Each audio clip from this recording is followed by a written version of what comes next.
paz do Senhor, seja bem-vindo a mais uma pré-aula aqui da Escola Bíblica de Blumenau. Meu nome é Jennifer e nos próximos instantes nós vamos estar juntos, aprendendo sobre mais um trecho de algo muito precioso que todos nós deveríamos saber, viver e guardar no coração e transmitir na vida do outro. Hoje nós vamos fazer uma coisa um pouquinho diferente. Eu falo com você com o pressuposto que você também trabalha na área do ensino, que você também é professor, mas se você não é, tudo isso vem a somar, vem agregar na sua vida. Se você não tem de posse uma caneta ou a sua própria revista, essa revista se encontra em PDF, você pode achar isso também, tá?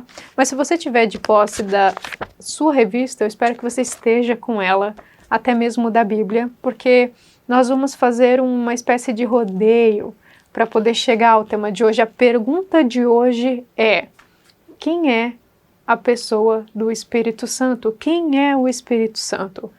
Nós vamos ver isso hoje, mas para que você entenda o papel do Espírito Santo, eu vou explicar antes o papel da sua própria revista.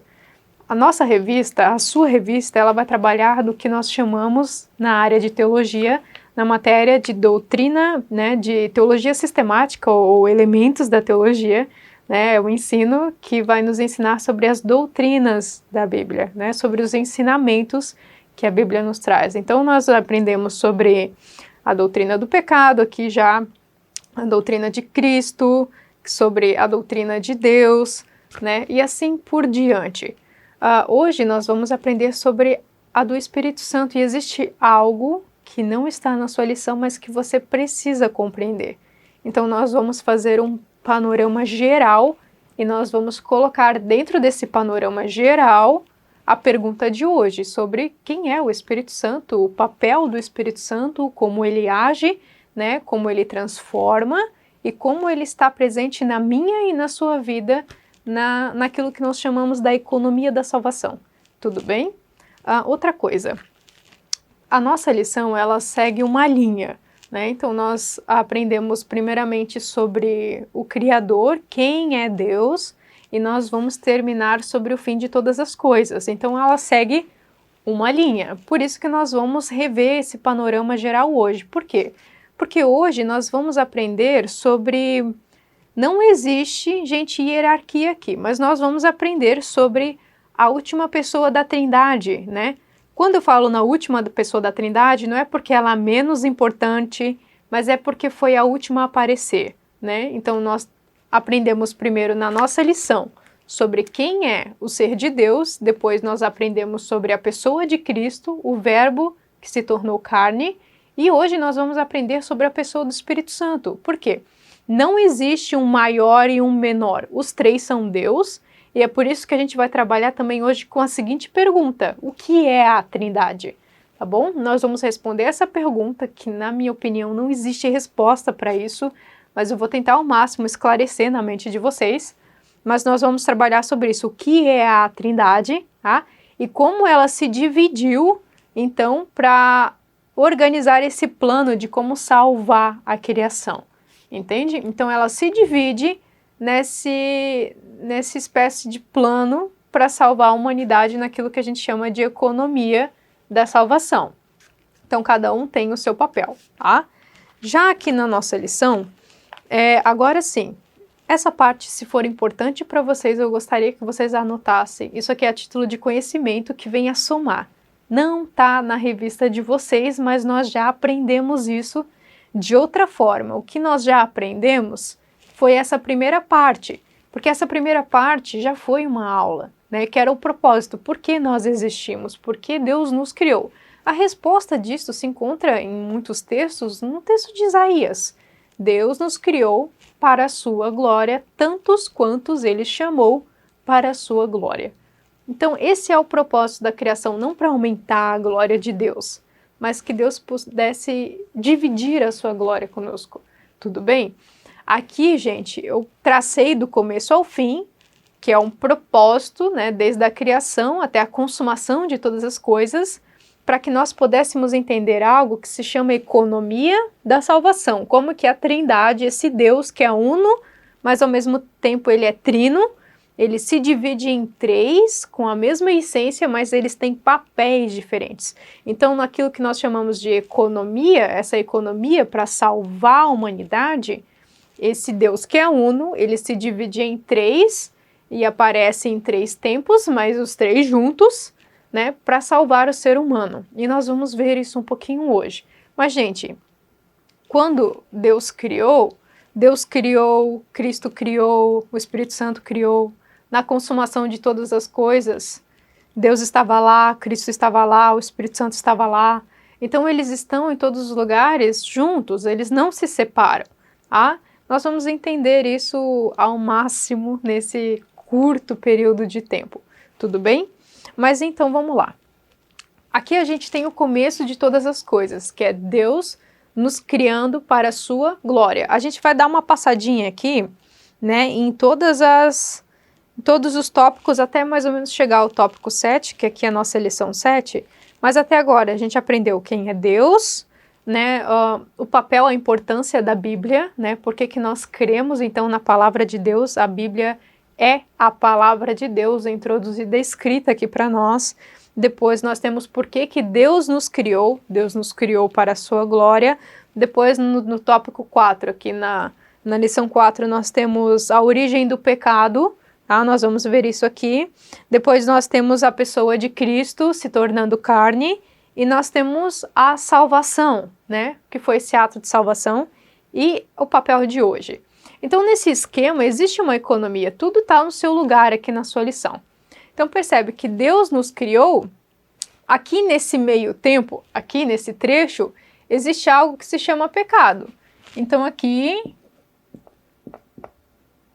o pecado entrou no mundo. Tá? Você lembra que nós falamos que quando o texto bíblico diz em Gênesis que quando o pecado entra no mundo, ele está falando no singular e não no plural.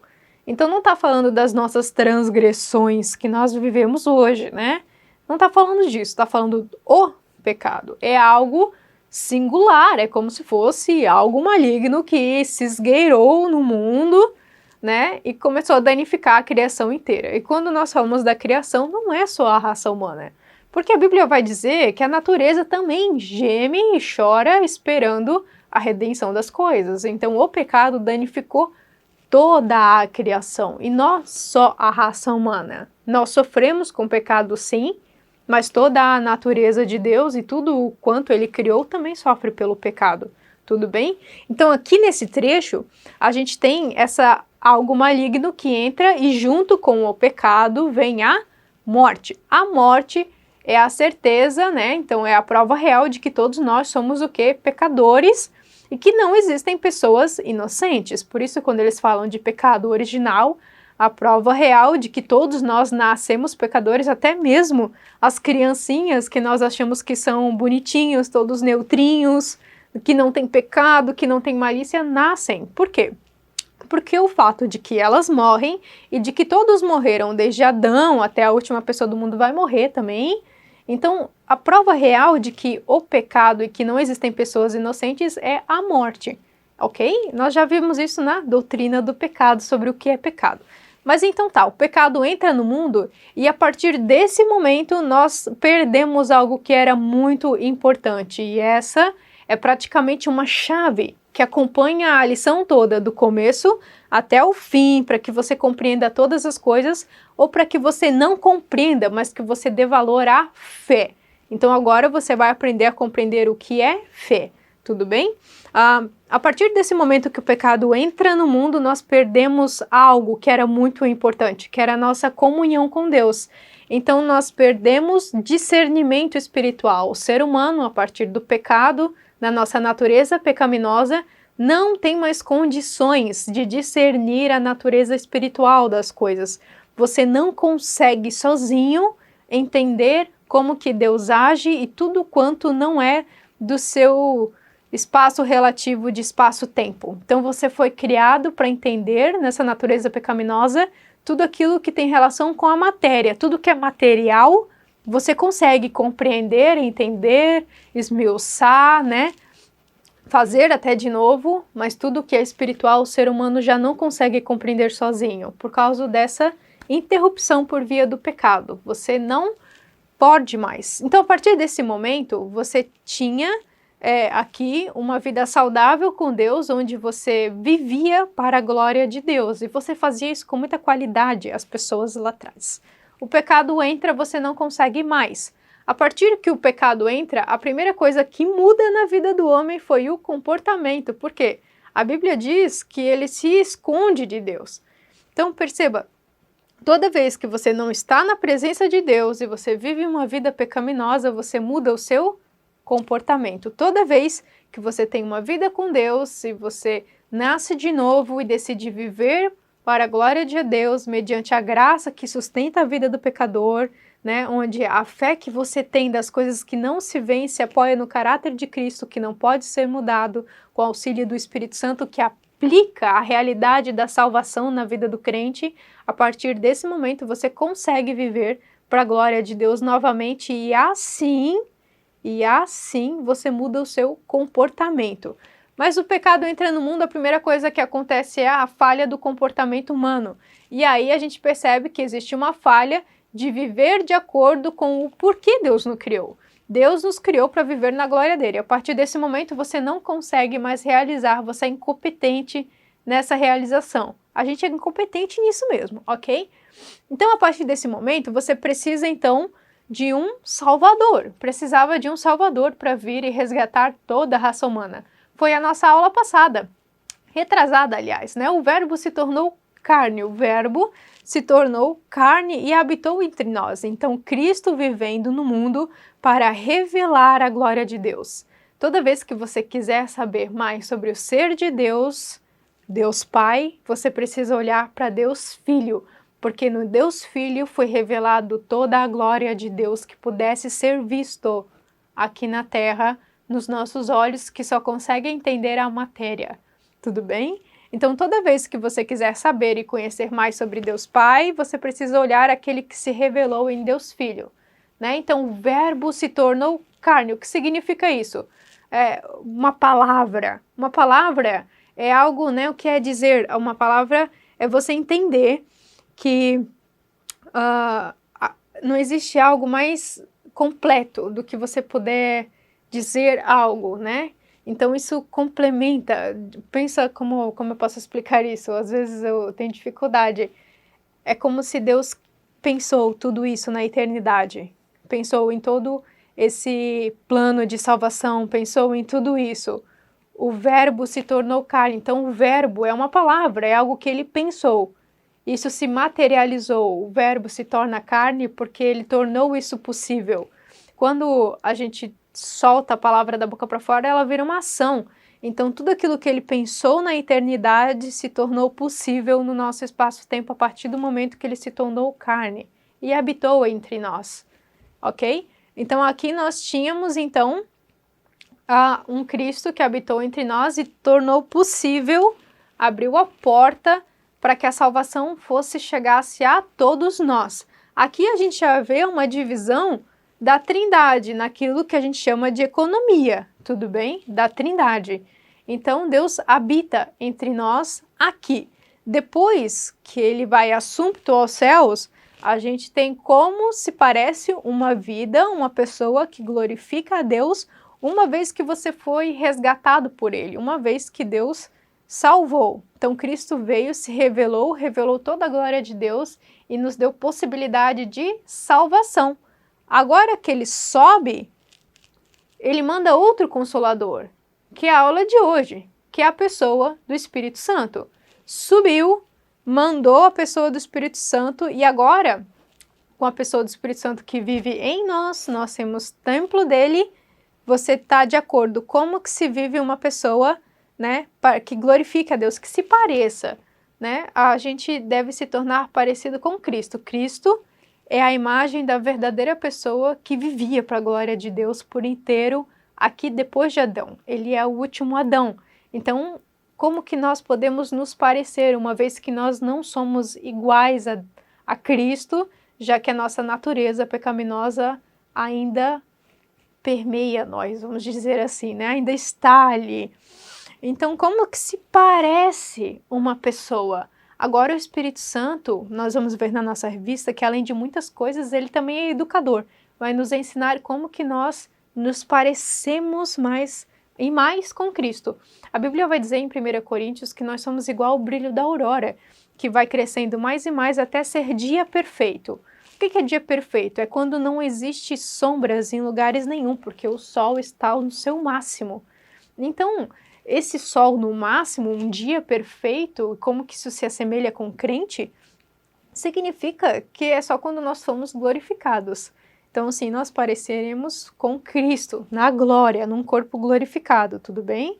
Mas até aí, nós vamos, com o auxílio do Espírito Santo, botando em aplicação aquilo que ele nos ensina e nos intervém a ser, cada vez mais como o brilho da aurora, que vai subindo até que seja dia perfeito, tudo bem? Depois disso, a gente vai parar por aqui, porque aqui a consumação de todas as coisas vai para o fim da aula, mas isso aqui é um roteiro da nossa revista. Essa revista aqui, ela segue esse panorama. Esse é o panorama do propósito de Deus, tá?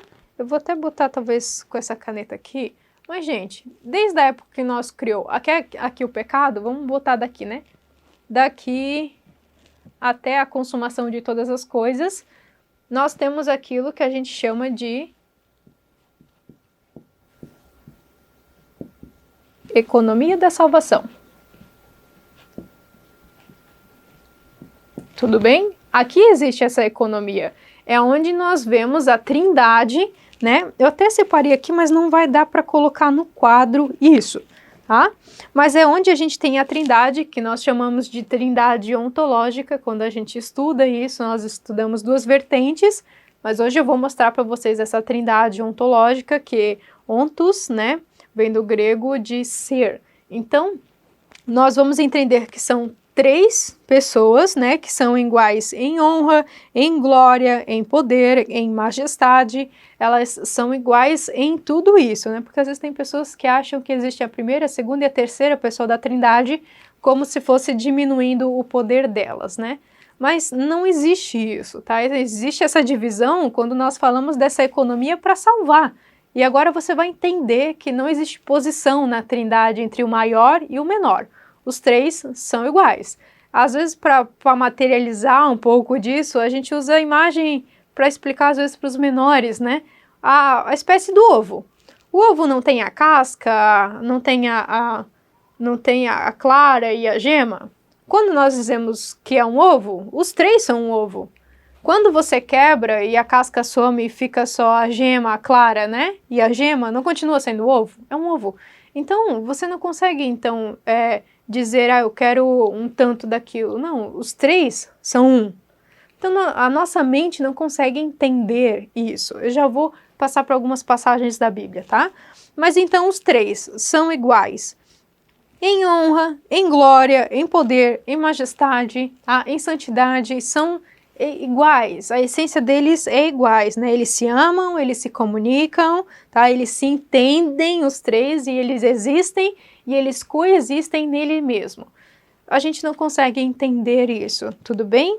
E aí eu vou deixar aqui, que é uma das minhas passagens favoritas da Bíblia, que se encontra em 1 Timóteo, no verso 6, no capítulo 6, no verso 16, e ele diz assim, eu vou pegar um pedacinho do 15 também, para você poder entender. Ele vai dizer assim, o único que é rei dos reis e senhor dos senhores, o único que possui a imortalidade e que habita numa luz inacessível, a quem ninguém jamais viu ou é capaz de ver, e ele é a honra, a toda glória e para sempre o eterno poder. Amém? E de fato, amém. Como que a gente pode entender alguém que habita numa luz inacessível, que tem todo o poder sobre a imortalidade? Você não consegue entender, né? A nossa mente não consegue. Você lembra que eu falei que nós não temos mais discernimento espiritual? Nós não conseguimos entender nada além que vai além da nossa relatividade de espaço-tempo. Então isso aqui é incompreensível na mente humana, né? Como que alguém que é uno pode ser trino e se dividir em três, né? Mas vamos tratar disso, né? Com seus alunos você pode explicar desse jeito, que é um que se divide em três, mas que não existe hierarquia em três, a primeira, a segunda, a terceira pessoa da Trindade, mas que você pode então separá-los, né, como que eles se organizaram para salvar a minha e a sua vida e tudo aquilo que nós conhecemos como matéria ou como criação, entendeu? Então, a partir desse momento, nós temos aquilo que se chama essa economia, e essa economia se divide em três. Então, nós temos o papel do Pai, do Filho, eu vou abreviar aqui, tá? E do Espírito Santo. Nós temos três papéis diferentes aqui. Acho que eu vou até dar uma trocadinha na caneta para ver se dá certo melhor aqui. Então, nós temos o Pai, que planejou, o quadro às vezes fica instável. Mas vamos lá. Então, a partir dessa economia toda, nós temos o papel do Pai, que planejou tudo. Ele planejou, ele criou todas as coisas. Gente, a presciência dele já sabia que o homem pecaria. Não foi pego de surpresa, até porque quando a gente estuda sobre o verbo que se tornou carne, né, lá em João 1:1, você vai ver que Deus planejou tudo antes mesmo de todas as coisas serem feitas. Cristo já era o Cordeiro morto antes mesmo de todas as coisas serem criadas. Então o pecado não pegou Cristo de surpresa, tudo bem? Até porque nós vimos que o pecado, ele não surgiu com o ser humano do nada, do além, tá? O pecado, ele surgiu no mundo angelical. Quando, que tempo, como ninguém sabe, sua Bíblia não consta, tudo bem? Mas os anjos foram criados muito antes da raça humana, tudo bem? Depois nós temos o papel do Filho, essa que é a divisão que eu estou falando para vocês, sobre essa economia de salvar todas as coisas.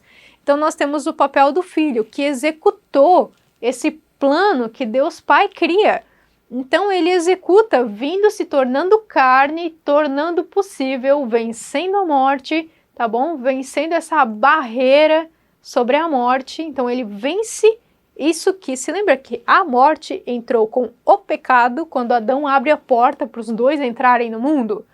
Então agora Cristo vence essa limitação, porque lembrando que todos nós somos eternos.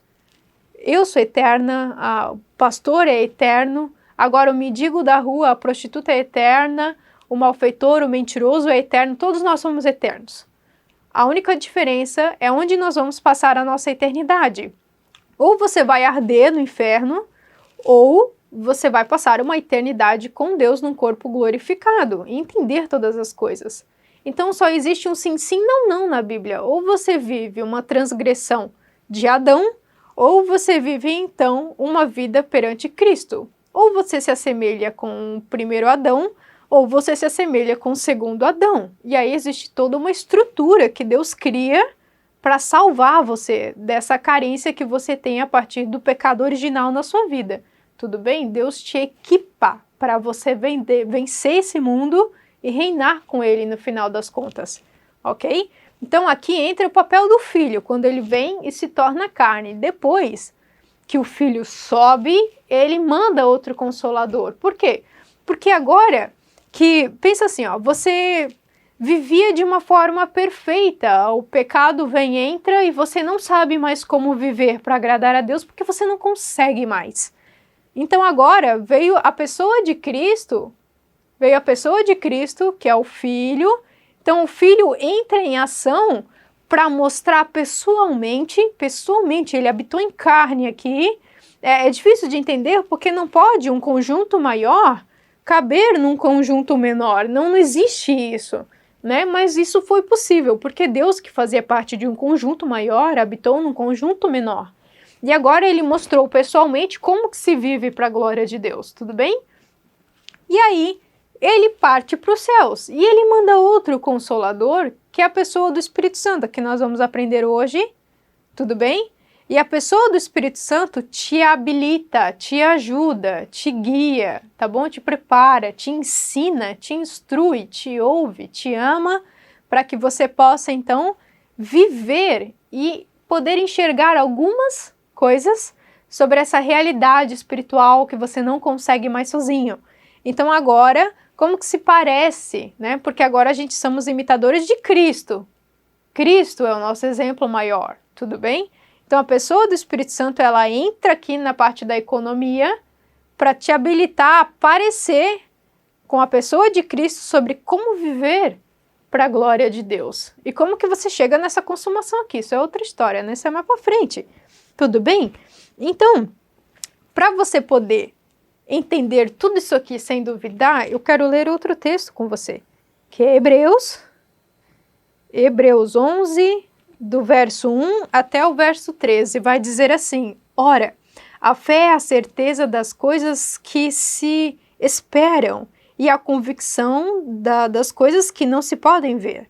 Pois pela fé os antigos obteram bom testemunho e pela fé entendemos que o universo foi formado pela palavra de Deus, né? Deus formou o poder da palavra dele em formar todas as coisas, assim como o poder da palavra dele. A palavra de Deus é o agente das coisas. Então esse verbo que se tornou carne também foi formado pela palavra de Deus, pois Deus pensou e ele mesmo falou e se tornou carne, ok? Foi formado pela palavra de Deus de maneira que o visível, tudo que nós podemos ver, que é a matéria, veio a existir das coisas que não se podem ver. É a parte que nós entendemos sobre um conjunto maior que não se compreende num conjunto menor. A gente aprende isso no ensino fundamental. Não tem. Mas então o conjunto maior se tornou carne e habitou entre nós. Isso é algo que a nossa natureza não consegue entender, como que Deus se diminuiu a ponto de se tornar um ser humano, tudo bem? Mas não com a sua raiz pecaminosa, sua criação é divina, né? E habitou entre nós. Mas então agora a fé é uma espécie de agente, né? Por isso a importância da fé. Daqui para frente que você compreenda, isso é algo que vai permear a nossa vida. Então a fé é o agente que faz você entender toda a economia de Deus, ok? Se você não consegue ter fé nas coisas que não se podem ver e que você não consegue compreender, como que você consegue ser salvo e acreditar numa pessoa que você também não vê, mas sente? Então, daí que a gente vai agora para a pessoa do Espírito Santo, tudo bem? A gente precisou sim fazer todo esse rodeio para entender. A sua revista, a nossa revista, vai trabalhar com 4 tópicos, tá? Ela vai trabalhar sobre uma pessoa divina, vai trabalhar a divindade do Espírito Santo, alguns símbolos do Espírito Santo, o Espírito Santo e a santificação, e depois como viver uma vida para a glória de Deus, mais ou menos isso é o que a nossa lição vai falar, tá? A parte do símbolo, a gente não vai tocar muito, mas eu separei algumas coisas no meu antiguinho livro de quando eu fazia o fundamental da teologia muitos anos atrás, eu vou compartilhar com vocês, tá? Então vai dizer assim, ó, a natureza do Espírito Santo. Eu só circulei algumas coisas. Então agora a gente vai aprender sobre essa etapa do Consolador aqui. Como que esse Consolador vem, quem ele é, como ele se parece, o que nós devemos saber sobre ele e como ele nos habilita a viver uma vida para a glória de Deus. Então nós sabemos que a natureza dele, então o Espírito Santo, possui atributos de personalidade, né, que pensa, que tem vontade e que sente tristeza. Então nós sabemos que o Espírito Santo, ele é uma pessoa porque ele tem atributos de pessoa. Ele pensa, como fala Romanos, ele tem vontade, ele sente, como fala 1 Coríntios, e ele também se entristece. O Espírito Santo se entristece, só pode sentir tristeza alguém que tem caráter de pessoa. Então se entristece, como fala em Efésios. O Espírito Santo exige atividades pessoais, como ele é revelando as coisas às pessoas. Essas são as atividades pessoais que ele realiza em nós, tá?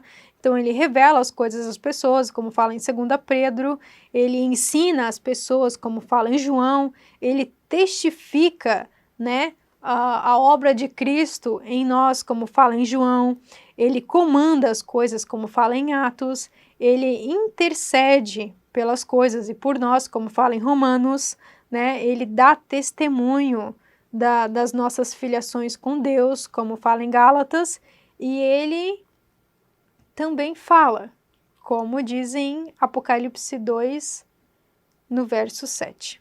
Depois nós temos que a pessoa do Espírito Santo, suscetível de trato pessoal. Isso significa que pode-se mentir perante ele, então também blasfemar contra ele, por isso que ele é um ser divino, tudo bem? Como falamos em Mateus e em Atos, mas existem outras coisas que eu quero deixar para vocês. Por exemplo, a deidade do Espírito Santo, nós sabemos que ele faz parte da eternidade, ele é onipresente, ele é onipotente, ele é onisciente. Nós temos os textos que falam sobre isso, sobre a eternidade dele em Hebreus 9:14, sobre a onipresença dele. Gente, essas coisas não constam na sua lição, mas vêm a somar, tá bom? Eu só estou fazendo uma espécie de separação para você ter um pouquinho mais de conhecimento sobre a pessoa do Espírito Santo. A onipresença em Salmos 139, a onipotência em Lucas 1:35, a onisciência em 1 Coríntios 2, no verso 10, nós temos alguns nomes do Espírito Santo, tudo bem? Então, o Espírito Santo ele pode ser chamado e conhecido de muitas formas. Então, ele é o Espírito de Deus, ele é o Espírito de Cristo, ele é o Espírito Santo, ele é o Espírito da vida, ele é o Espírito de adoção. Ele é conhecido sobre muitas formas. E nós temos os símbolos do Espírito Santo, tudo bem? Por exemplo, ele é fogo, também pode ser conhecido pelo símbolo do vento, da água, do óleo, do selo, da pomba. Isso também está na sua lição, tudo bem? E aqui eu quero passar algo mais para vocês. Vamos lá, o Espírito Santo no Novo Testamento. Então a gente tem a presença do Espírito Santo na vida de João Batista, que é muito visível, né? Tanto antes do nascimento dele, quanto depois do nascimento dele. Depois nós temos presente na vida de Cristo, na ocasião do nascimento, na ocasião do ministério de Cristo, na ocasião do batismo de Cristo, tudo bem? Depois, nós temos a pessoa do Espírito Santo se tornando bem presente na vida de Cristo, né, conforme o Espírito Santo também na identificação sobre quem era a pessoa de Cristo, né, nessa etapa da identificação sobre quem era, nós temos certamente a pessoa da Trindade ali, sobre Deus, né, que abriu-se o céu e se ouviu uma voz audível. Depois nós temos a pessoa da pomba ali, que é o Espírito Santo, que tornou esse símbolo, e nós temos então Jesus Cristo sendo batizado. Ali nós temos a imagem da Trindade completa, tudo bem? Então nós temos o símbolo do Espírito Santo no batismo, no ministério de Jesus Cristo se encontra a pessoa do Espírito Santo, e o Espírito Santo na vida da igreja. Então, o derramamento do Espírito Santo no dia de Pentecostes, decreto em Atos 2, foi o cumprimento da promessa do envio do outro Consolador que Jesus fala. Tudo bem? Depois aqui nós temos o Espírito Santo no milênio, mas é nessa parte que nós nem chegamos, então nós não vamos comentar. E nós temos o Espírito Santo na vida do crente. É a última parte da sua lição, é o que eu vou falar agora. Então o Espírito Santo é na atual dispensação o grande executivo da vontade divina no plano de redenção. Então ele é o que bota o grande executivo no plano, nessa economia de salvação, é ele que bota em prática todas as coisas relativizadas pelo crente. Então o conteúdo desse texto tem a finalidade de conscientizar-nos sobre o quão maravilhoso é sabermos que o Espírito Santo pode realizar no crente coisas individualmente, vamos dizer assim, né? Ele trabalha com o coletivo, mas ele trabalha principalmente e sobretudo com o individual. Afinal, a sua salvação só pode ser para você. Não pode ser para toda a sua família ou para toda a sua igreja. Você é que toma decisões da sua salvação, tudo bem? Então, o Espírito Santo, ele traz convicção. Isso significa que existem muitas coisas que o Espírito Santo pode fazer na vida do homem para despertar inteira convicção da sua relação com Deus. Depois nós temos o Espírito Santo que produz regeneração. Depois que é convencido do pecado, da justiça, do juízo, o homem sente a sua própria necessidade de renascer, essa regeneração. Através desse acontecimento, o homem pode tornar-se então filho de Deus. Isso também é papel do Espírito Santo, tudo bem? E o Espírito Santo nos traz santificação.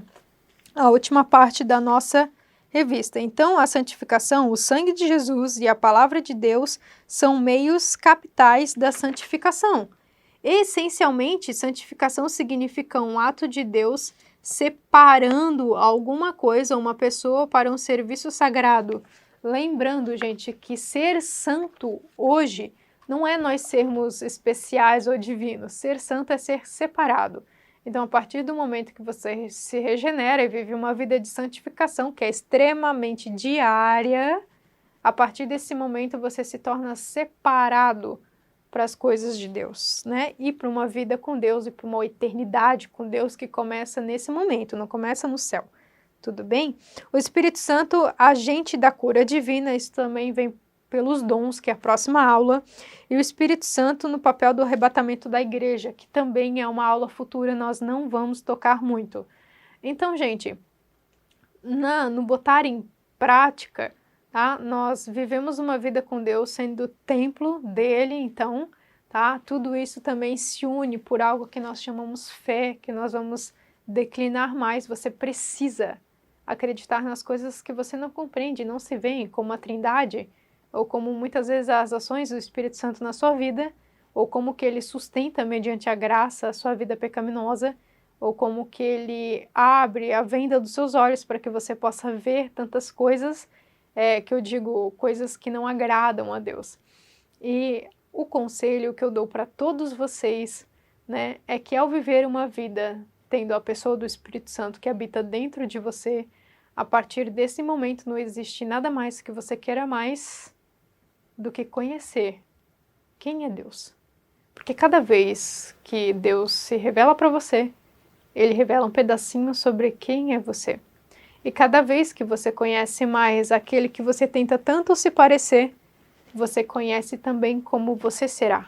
Porque a Bíblia diz, eu sou como você também será, quando você for um corpo glorificado. Então toda vez, né, que você ou até mesmo seus alunos encontrou alguma dificuldade, lembrando que o propósito final é ser um corpo glorificado e ter uma vida eterna com Deus. E existe todo um planejamento para que você fosse salvo, para que você cumprisse o seu propósito. Todos nós somos propósitos cheios de habilidades que Deus nos deu para executar enquanto nesse mundo. E o mais interessante é que quando Deus planejou tudo isso, ele também pensou na minha e na sua vida para ajudar nesse plano de salvação. Você faz parte também dessa economia. Você faz parte da economia da salvação. Mas você precisa deixar que você seja habilitado, a sua mente, o seu coração, a sua vida, o seu corpo, a sua boca, os seus olhos, o seu ouvido, a sua perna, a sua mão, pelo Espírito Santo, para que você possa então cumprir aquilo para qual você nasceu também. Eu espero que isso tenha ajudado. A nossa aula foi bem assim expansiva, mas eu espero que isso tenha vindo a somar na sua vida.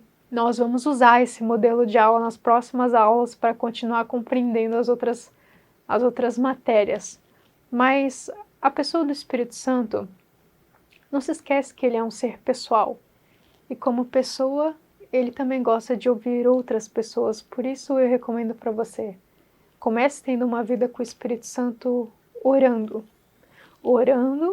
e conversando com ele. Afinal, como pessoa, ele também gosta de te ouvir. E como pessoa, ele também gosta de falar com você. Ele também gosta de falar no seu coração. Dê ouvidos à voz do Espírito Santo enquanto você pode. Em nome de Jesus, amém.